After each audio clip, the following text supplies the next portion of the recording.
में हम भी कहेंगे वैसे, उस कमरे में बड़ी सी खिड़की लगी हुई थी, जिस खिड़की से यमुना नदी का तट दिखता था, जो कि भगवान छोड़ के आए थे।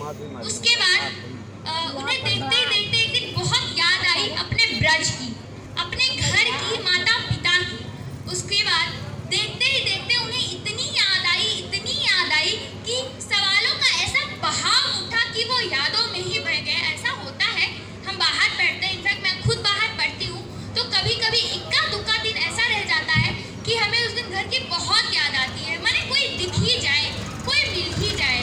तो भगवान को ऐसा ही देखते ही देखते भगवान को लगता है अरे मैं वही हूँ, भगवान देख रहे हैं, भगवान बह गए हैं उसी। कहते हैं अरे ये तो यही टाइम है जब हम गैया चराकर घर जाते थे। अरे उद्धव आप देखिए, अरे ये तो यही समय है जब मधुमंगल हम सब गैया चराकर जाते थे। और कहते ही भगवान रो पड़ते हैं, फूट फूट कर रो पड़ते हैं।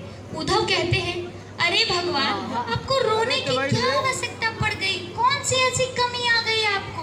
बोलते हैं हे उद्धव मुझे आज अपने घर की बहुत याद आ रही है, मुझे मैया की बहुत याद आ रही। अरे यशोदा मैया जैसी मैया युगों युगों तक किसी की नहीं मिली, तुझे पता है उद्धव। जब मेरे घर चोरी करने मैं किसी के घर चोरी करने जाता था तो मैया मुझसे कहती थी कि कन्हैया तू उनके घर चोरी करने मत जाया कर, तू उनके घर चोरी करने जाता है, उनकी माखन चुराता है। अरे वो गरीब हैं, वो जो जो दूध दही माखन बेचती हैं वहीं से वो जो भोजन पैसा आता है उसी का वो भोजन करती है। मैं कई दिन उनके घर चोरी करने नहीं गया, और जब मैं चोरी करने नहीं गया तो वो खुद मेरे घर आ गई। मैया से कहने लगी अरे मैया कन्हैया सिर्फ तेरा ही बेटा है क्या, मेरा कुछ नहीं। अरे तू गरीब की बात कहती है, गरीब तो हम उस दिन हो जाएंगे जिस दिन कन्हैया हमारे घर नहीं आएगा। भोजन तो हम उस दिन नहीं करते जिस दिन कन्हैया हमारे घर चोरी करने नहीं आता। उसके बाद चलते चलते फिर उद्धव कहते हैं तो भगवान आप इतना क्यों याद कर रहे हैं, चले जाइए गाँव, मिल आई। कहते हैं नहीं मैं नहीं जाऊंगा मिलने, तुम ज्ञानी हो ना। उद्धव जी ने गुरुओं के गुरु बृहस्पति से विद्या प्राप्त की थी, बड़े ज्ञानी थे वो, बट उन्हें ज्ञान के ऊपर कुछ नहीं दिखाई पड़ता, जो कि ज्ञान से ऊपर है प्रेम, प्रेम है ज्ञान से ऊपर। तो कहते हैं कि आप ज्ञानी हैं ना, कहते हैं हाँ हम ज्ञानी हैं। कहते हैं जाइए और आप ज्ञान से समझा कर आइए, माता पिता से मिलिए, गोपियों से मिलिए। उसके बाद उद्धव जी आते हैं, पहुंचते हैं गांव के बाहर, तो कुछ गोपियां दिखती हैं। गोपियों से पूछते हैं गोपियां ये नंद बाबा का घर कौन सा है। गोपियां कहती हैं मथुरा से आए हो। बोलते हैं हाँ मथुरा से आया हूँ, तुम्हें कैसे पता। कहती हैं कि मथुरा वासी को कौन नहीं जानता कि नंद बाबा का घर कौन है, कौन नहीं जानता कि कन्हैया किस घर में रहता था। ये जो धारा देख रहे हो, इस धारे के सीधे चले जाना, जहाँ ये धारा रुकेगी वही नंद बाबा और यशोदा मैया का घर है। और इस जल को कोई साधारण जल मत समझना, जिस दिन तुम सब ने हमारे कन्हैया को लेके गए हो ना, उसी दिन से ये नंद बाबा और यशोदा मैया के आंसू से ये धारा बन गई है। उसके बाद उद्धव जी जाते हैं, नंद बाबा के घर से बाहर से आवाज लगाते हैं कि नंद बाबा, अरे ओ नंदराय जी। अंदर से एक आवाज आती है, पतले दुबले सांवले, आंखें अंदर तक धसी हुई। पूछते हैं कौन। कहते हैं कि अरे मैं उद्धव हूँ, कन्हैया का संदेश लाया हूँ। वो बाबा निकलते हैं, अंदर लाते हैं, फिर बैठाते हैं उन्हें, पूछते हैं कि बड़े थके लग रहे हो, रुको बैठो मैं खाना लेकर आता हूँ, खाना लेकर आता हूँ। इतने में उद्धव जी उनके घर के रसोई की तरफ देखते हैं जहाँ वो बचपन से रहे थे। देखते हैं रसोई घर में जाले पड़ जाते हैं, मानो जब से कन्हैया गया उनके घर खाना नहीं बना। मने यशोदा मैया और नंद बाबा तब से भूखे हैं, कितने वर्षों से भूखे हैं नंद बाबा और यशोदा मैया, कि बस मेरा कन्हैया आ जाए, मेरा कन्हैया आ जाए। कहते हैं अच्छा। उसके बाद इतने में नंद बाबा बैठते हैं और बातें करने किसकी? यशोदा मैया की। अरे कौन, किससे बात कर रहे हो? नंद बाबा बोलते हैं अरे कन्हैया का संदेश आता है। और यशोदा मैया तो वैसे ही उनके वियोग में पागल हुई रहती है। कहती है कन्हैया तू आ गया कन्हैया? अरे कन्हैया तुझे कितने दिन हो गए मैंने नहीं देखा। उसके बाद कहते हैं अरे ये कन्हैया नहीं। उद्धव जी से पूछती हैं, फिर उद्धव जी बोलते हैं कि मैं माता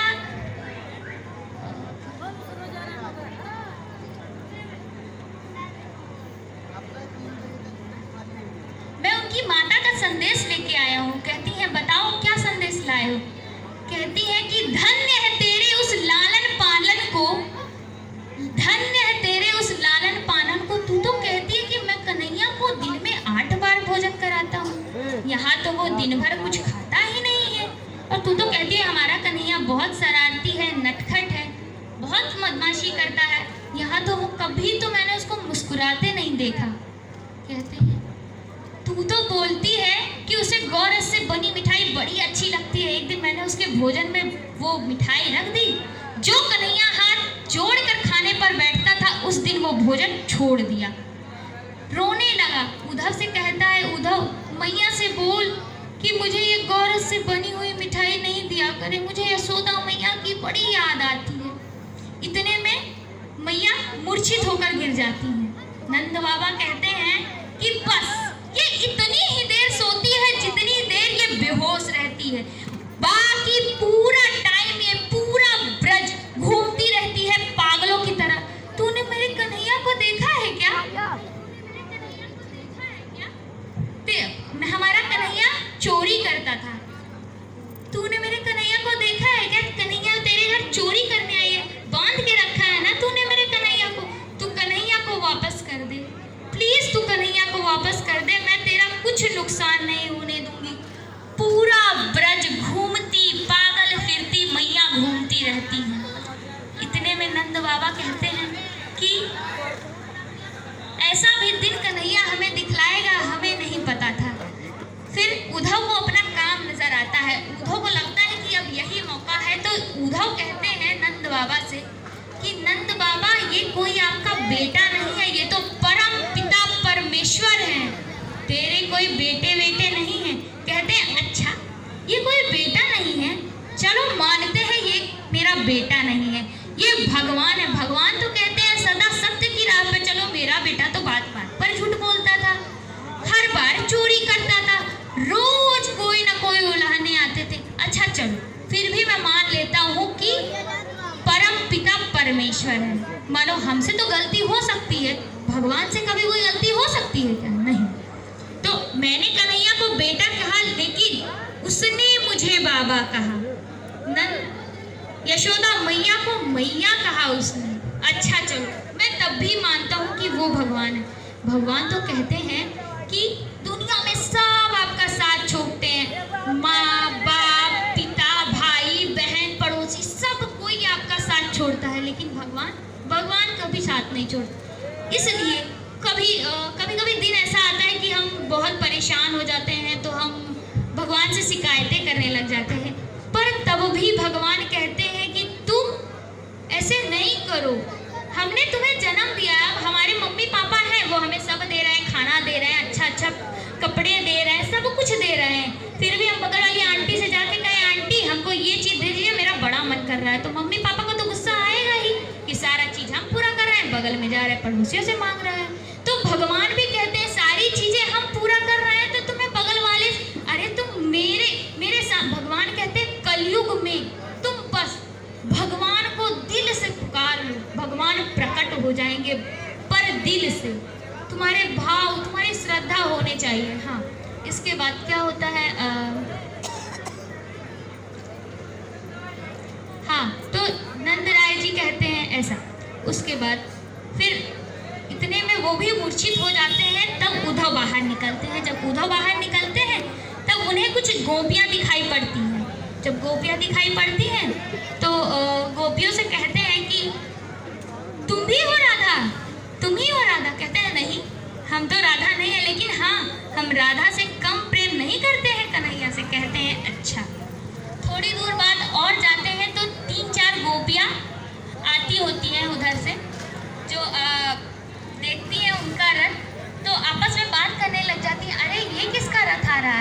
तो दूसरी बोलती है कि अरे इसी में तो ले गए थे वो लोग हमारी कन्हैया को। कहती है अच्छा, पर ये क्यों आया है? कहते हैं कि अरे कंस का वध हो गया है, हो सकता है उसके श्राद्ध के लिए मांस लेने आए। तो दूसरी बोलती श्राद्ध में मांस का क्या काम? दूसरी बोलती है कि दैत्यों के श्राद्ध में मांस ही परोसा जाता है। कहती है चलो ठीक है, मांस लेने आए होंगे, मगर यहाँ मांस कहाँ मिलेगा, हम तो दूध दही मक्खन बेचते हैं।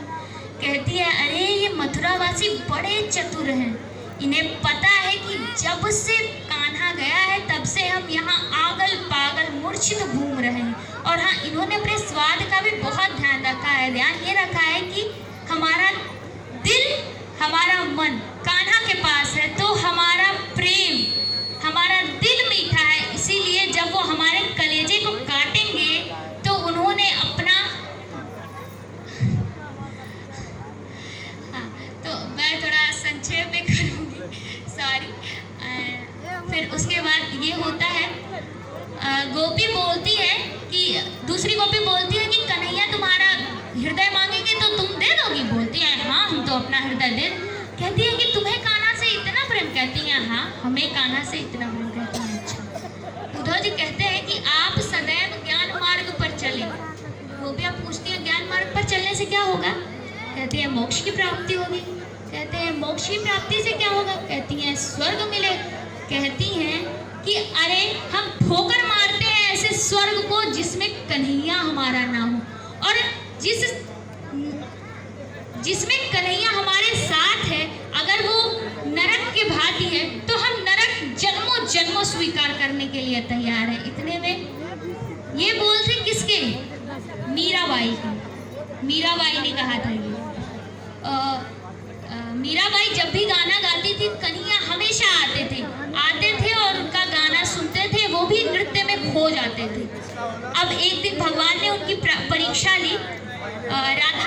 मीरा गाती रही, रोती रही, गाती रही, रोती रही, कन्हैया नहीं आए, कन्हैया नहीं आए। उन्होंने प्रण ले लिया कन्हैया नहीं आएंगे।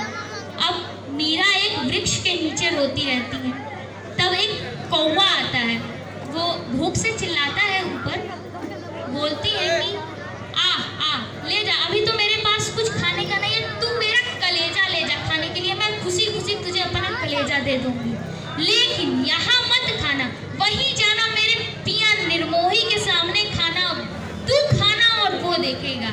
अरे उस निर्मोही को भी तो पता चले कितना कष्ट होता है हमें, कितनी पीड़ा होती है हमें जब से वो छोड़ कर गया है। वो छोड़ कर गया तो सारा वृंदावन सूना पड़ गया, गैया पेड़ पौधे सब सूखने लगे। अब उस अपने निर्मोही से कहना कि वो जल्दी आए, और अगर नहीं आ सकता तो अपना कुछ ऐसा देकर जाए, कुछ ऐसी चीजें छोड़कर जाए वहाँ जिससे हमें लगे। तब जब लगा कि जब महाभारत की सारी चीजें खत्म हो गई, जब सारा एकदम भगवान का अंत टाइम आ रहा था, तब भगवान अंत टाइम में मिलने गए यशोदा मैया से, और यशोदा मैया से मिल के उन्होंने वो 6 बच्चे उन्हें वापस दिलाए जिसने कंस को मारा था। मतलब कंस ने जिस बच्चों को मारा था जब वो उनकी माता कारागार में थी, 6 बच्चों को मारा था उन्होंने, तो वो 6 बच्चे उन्हें वापस करके और अपना सारा राजपाट सब कुछ लेके चले आते हैं। मैं अब अपने इस लेक्चर जो भाषण था, इनसे आपको बस कुछ ज़्यादा नहीं, बस सिर्फ इतना कहूँगी कि वो हमारे पिता हैं, परमेश्वर है, वो जगत के पालन करता है। कृपया उन पे तो भरोसा कर ही सकते हैं, उन पे नहीं किया तो किस पे किया? कहाँ गया वो? ये प्रेम आपका प्रेम नहीं, प्रेम तो निस्वार्थ है। ये आज हम इनसे करते हैं, कल उनसे करते हैं, उनसे करते हैं, ये प्रेम नहीं है। प्रेम निस्वार्थ है, जो भगवान चाहते हैं, भाव चाहते हैं। बस इसी के साथ मैं अपनी वाणी को विराम देती हूँ। राधे